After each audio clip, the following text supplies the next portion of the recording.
3개월마다 시술하시던 분들이 어느 정도 안정화가 되면 6개월마다, 1년마다로 바뀌는 경우들을 굉장히 많이 보죠.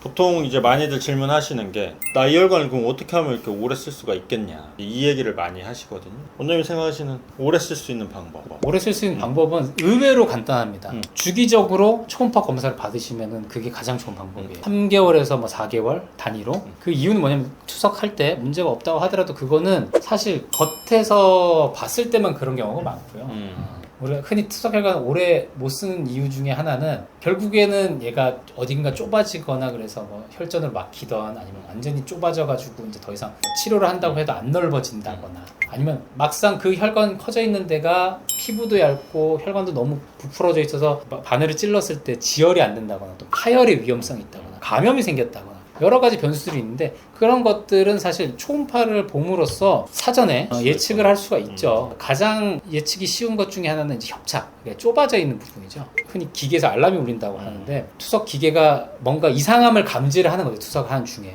들어오는 피가 잘 안 들어온다거나 아니면 들어왔다가 다시 몸으로 들어오는 피를 넣어줘야 되는데 그게 압력이 걸려서 잘 안 들어간다거나 그 기계가 그렇게 반응할 정도면 사실은 상당히 어느 정도 협착이나 이런 것들이 진행돼 있을 가능성이 높습니다. 그 제가 이제 말씀드리는 것처럼 증상은 초음파 소견에 후행한다, 이제 이 말씀을 많이 드리는데 협착이나 이상 소견이 먼저 시작이 되고 그 다음에 이제 증상들이 나타나요. 뭐 협착이 왔을 때 이 증상들은 뭐 투석이 잘 안 된다, 뭐 지혈이 잘 안 된다, 바늘 찌르기가 어렵다, 소리가 바뀌었다, 뭐 이런 내용들인데요. 이 증상이 나왔을 때는 협착이 이미 진행되고 있는 상황인 경우들이 대부분이죠. 말씀하시는 거는 선행되는 협착을 먼저 발견할 수 있다, 이제 이 말씀인 것 같은데 맞죠? 저희 환자분들도 계속 그렇게 정기적으로 검진하고 이렇게 하다 보면 3개월마다 시술하시던 분들이 어느 정도 안정화가 되면 6개월마다, 1년마다로 바뀌는 경우들을 굉장히 많이 보죠. 그게 단순히 이제 오래 쓰는 정도가 아니라 시술 횟수도 줄여갈 수 있는 이제 그런 내용들도 되더라고요. 그렇게 해서 관리를 하시던 분들과 여러 여건상 못 하시는 분들도 있을 수 있잖아요. 그런 분들이랑 결국엔 나중에 혈관 수명을 봤을 때는 시술의 빈도라든지 기간이라든지 이런 것들이 차이가 많이 나면서 혈관 건강 자체가 조금 차이가 나는 경우가 굉장히 많습니다. 그래서 뭐 저희 병원 오신 분들 저희가 말씀드린 기간에 오셔서 검사 받고 뭐 이번에 별 문제 없으면 또 다음번에 오시고 이런 식으로 뭐 연기되는 분들도 있고 마침 또 발견이 돼가지고 그때 또 치료 받으시는 분들도 있고 그런데 만약에 뭐 이거 보시는 분들 중에서도 그렇게 정기적으로 하시는 분들도 있겠지만 안 하시는 분들이 있다면은 일단은 검사를 한번 받아보고 안 받은 지 오래됐다. 특히 한 번도 뭐 문제 된 적 없고 투석하는 데서도 뭐 문제 없다고 그래. 그럼에도 우리가 건강검진이라는 거를 사실 건강할 때 하는 거잖아요. 이상이 있을 때는 이미 검진이 아니라 그때는 정말로 진료가 들어가는 것이고 그런 거를 함으로써 한편으로는 그러니까 마음이 편안해질 수도 있는 거고 만약에 조금 문제가 있는 부분이라면 미리 손을 쓸 수 있는 부분이 있기 때문에 어디든 상관없습니다. 물론 저희 병원 오시면 제일 좋지만은 어디든 상관없으니까 가셔서 초음파 검사 간단하니까요. 뭐 받아보시는 거를 늘 말씀드립니다. 저는. 그런 검진, 초음파 이거 이제 병원 와야 되잖아요. 또 우리 병원 오기가 또 싫다고요. 내가 할 수 있는 거 내가 할 수 있는 건 뭐 있어. 이때 추천드리는 방법은 온찜질이에요. 사실 대단한 효과를 보입니까 한다면 약속된 효과를 보이는 건 아닌데 그래도 할 수 있는 한에 최선이라고 한다면 그 중에선 저는 온찜질이라고 생각을 합니다. 예전에 그런 적이 있었어요. 매일 청진기로 자기 혈류를 들어보시는 분이에요. 본인 혈류를 이제 매일 아침 그게 잘 들려야 하루가 이제 시작되시는 분인데 전화가 왔어요. 병원으로 혈류가 안 들리는데 나 어떻게 해야 됩니까? 그럼 오십시오. 그거는 초음파 정확히 확인하고 만약에 막혔다면 빨리 시술을 하셔야 되겠습니다. 그러면 내가 내일 아침에 갈게요 해서 이제 내일 아침 예약을 이제 잡아 드렸죠. 다음날 아침에 전화가 오셨어요. 들려요. 근데 그게 거의 한 십수년을 들으신 분이라 실수를 하셨을 리는 없을 거예요. 아마 혈류가 약하게 바뀐 거를 안 들린다고 표현했을 수 있죠. 근데 어쨌든 혈류가 약해진 건 사실이거든요. 그러니까요. 그럼 잘 됐네요. 아니 근데 뭐, 왜 갑자기 들리죠? 그랬더니 그 환자분이 하는 얘기는 이거였어요. 밤새 온찜질을 해봤습니다. 그런데 아침에 혈류가 크게 들려요. 물론 이제 제가 그거 처음 들었을 때 들은 생각이 에이 이랬습니다. 근데 지금 똑같은 생각이지. 아니 나는 조금 다른 생각을 하고 있어. 조금 다른 생각을. 그러니까 여러 가지 생각이 스쳐가는데요. 근데 저는 그 뒤로 좀 똑같진 않지만 비슷한 사례들도 좀 보게 되고 이게 진짜 어떤 의미가 있을까?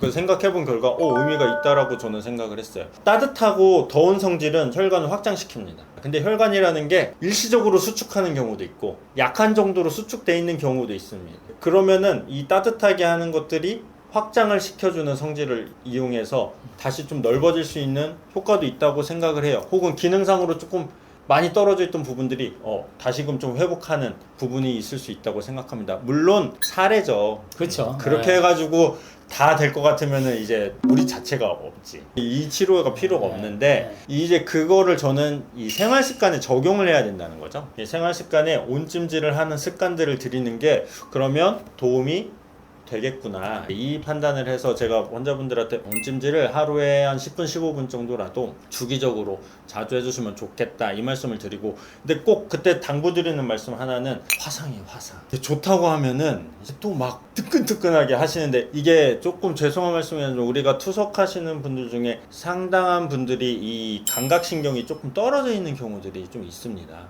근데 그때 이제 세게 뜨거운 걸 하게 되면 나는 안 뜨거운데 살은 뜨거운 상황이 있을 수 있어요. 그래서 보통 추천드리는 거는 그냥 온수에 수건 적셔서 짠 다음에 턱 얹어주시면 한 10분 정도 온기 됩니다. 그 정도 수준으로 그냥 규칙적으로 해주셔라. 이제 이 말씀을 그래서 드리긴 해요. 온찜질이라고 하죠. 온찜질. 그러니까 그 화상을 입음으로써 문제가 되는 거는 뭐 화상은 치료를 하면 되죠. 근데 이 화상으로 인해서 2차 감염이 발생하게 그렇지. 된다면은 투석 혈관 자체가 감염이 되는 거고, 뭐 그런 경우에는 또 투석 혈관이라는 거는 혈류가 세기 때문에 이쪽으로 감염이 진행이 되면은 뭐 극단적인 표현이긴 하지만 그래도 이제 전신으로 생이 퍼질 수 있는 이런 상황도 만들 수 있기 때문에 온찜질은 저 굉장히 동의하고요. 그리고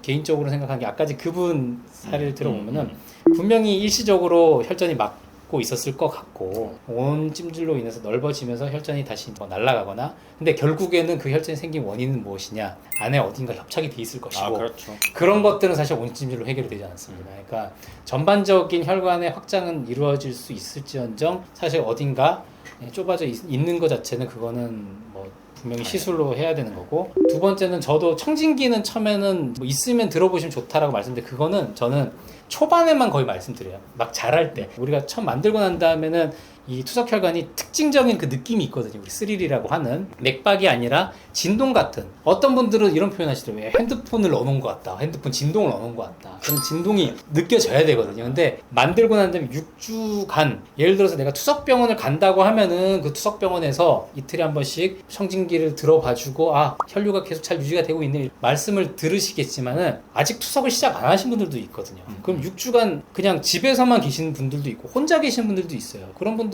만져봐도 이게 내가 느껴지는지 안 느껴지는지 모르니까 그런 경우에는 이제 들어보면은 잘 들리니까 뭐 6주 후에 오시든 아니면 좀 일찍 오시든 저희가 말씀드리는 시간이 있으니까 그때 오시면 되는데, 모르는 상태에서 수술 받고 한 2, 3주 지났는데 이미 뭐 예를 들어서 혈관이 뭐 막히는 경우도 있거든요. 혈전 때문에. 그런 경우에는 나중에 시간이 지나서 오시면 사실 이거를 다시 복구하기는 조금 힘들거든요. 이제 그런 경우에 청진기 들어보시라고 하고, 그래서 잘 자라갖고 초반에 투석 잘 뭐 되시고 이래가지고 하시는 분들은 한 번씩 들어보세요라고 말씀하지만은 사실 이거 자체가 어떤 뭐 혈관이 잘 유지가 되는 어떤 방법적인 그거는 아니니까요. 청진기 들어보는 거는 좋지만은 매일 듣다 보면은 이게 한 달 전에 들었던 소리랑 지금 소리랑 다름에도 불구하고 같다고 느낄 수 있거든요.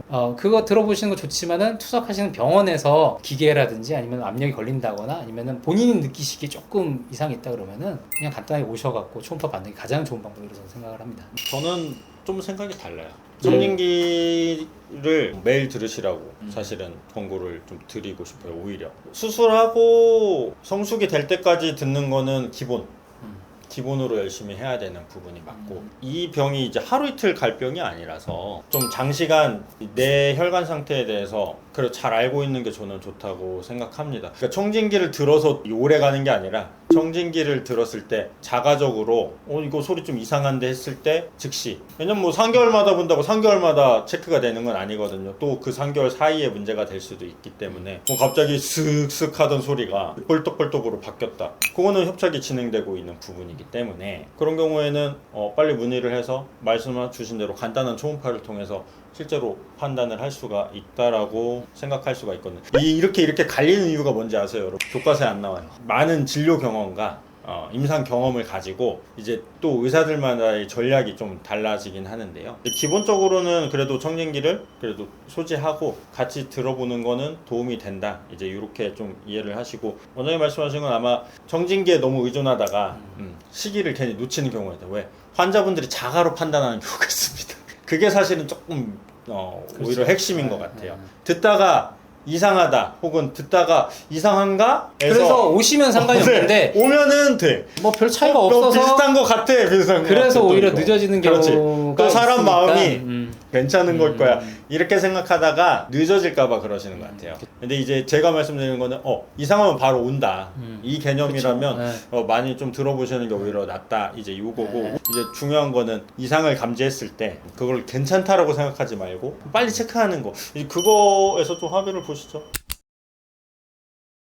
청진기가 이게 의사들만 쓰는 건 아니에요. 청진기가 좀 그렇게 가격이 비싸지 않은, 그 정도 들을 수 있는 청진기는 가격이 그렇게 비싸지 그렇죠. 않거든요. 비싸죠. 그래서 그 정도는 좀 소지하고 계시면서 한 번씩 체크하고 이렇게 하는 게 좀 좋지 않을까 하는 생각은 좀 갖고 있습니다.